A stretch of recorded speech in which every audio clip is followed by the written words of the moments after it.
as a teacher, as a professor at university, what is the most satisfying thing in your life? I mean, Yes. now it's the last day. Yeah. So what is that satisfaction that you've See, seen? in a teacher life, the most satisfying thing is that when your student surpass you.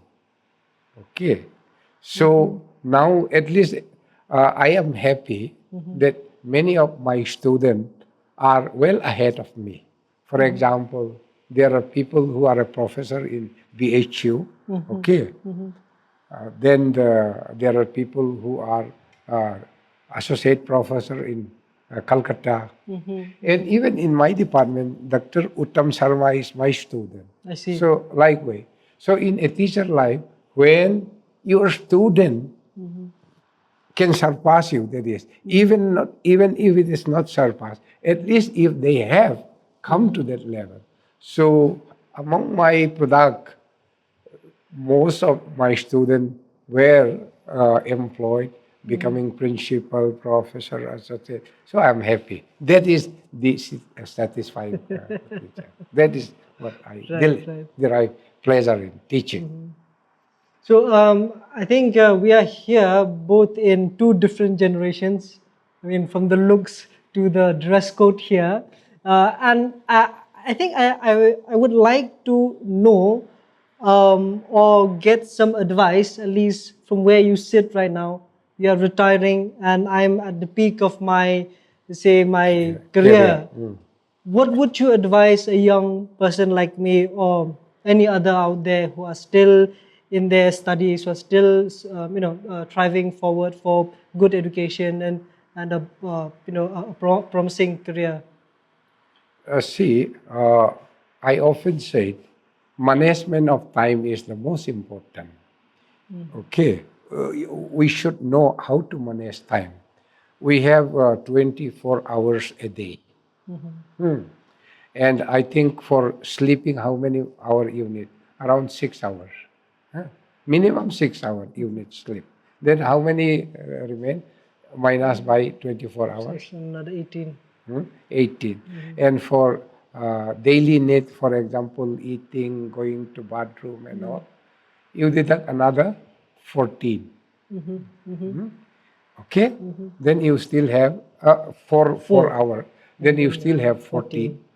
Then 14 hours, for example, you give time to at least 2 hours to some attending family because you are not alone in the world. At least 2 hours for family. You are having 12 hours. So 12 hours you should devote for creative working. Might be your reading, might be along with reading you are to do something like you are doing this to support your family. For example, you are doing news journalism. Okay. Similarly, but then taking all these things, 12 hours, you should creatively devote this time. Then, if you spend time like this, then you will definitely become successful in whatever you do. But we tribal, we notice people, we have the habit of gossiping and all. That is not good. Gossip, we should do limited things. Only, as I said, 2 hours for social life, family life. You give time to your family, you give, okay, talking to them. Apart from that, you have to give time. So you need to manage time because doctors are saying, you see, importance of diet. And we educationists should emphasize importance of time management to be successful. That is what. So if you know how to manage time, then you can do many things. So speaking of being tribals here, I mean, you must have seen the competition out there. You were in IIT Kanpur, and you've traveled the length and breadth of the country. You must have seen and interact with students from different community and backgrounds, and you have also taught students from cross Culture. culture. Where do we stand as tribal people, tribal community when it comes to education in the country? No, in terms of education, we if provided equal opportunity, we are not behind. So that time I did not mention when we appear in IIT entrance.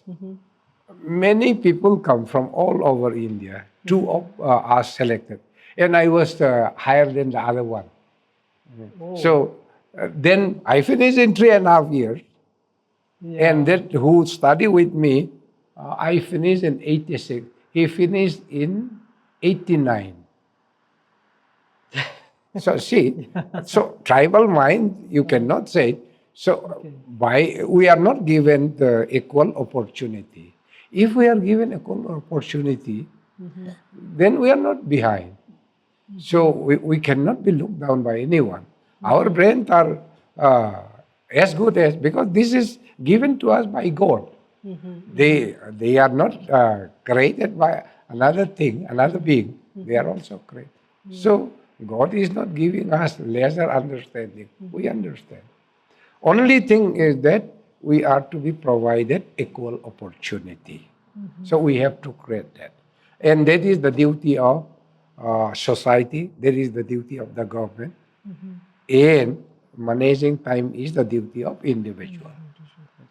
So just one more thing, since lately we've heard this, this saying that NEHU being a central government, a central university, with the introduction of Kuwait exams and entrance exams like that, may bar or may reduce the number of tribal students in a university like this one. What is your take on this, sir?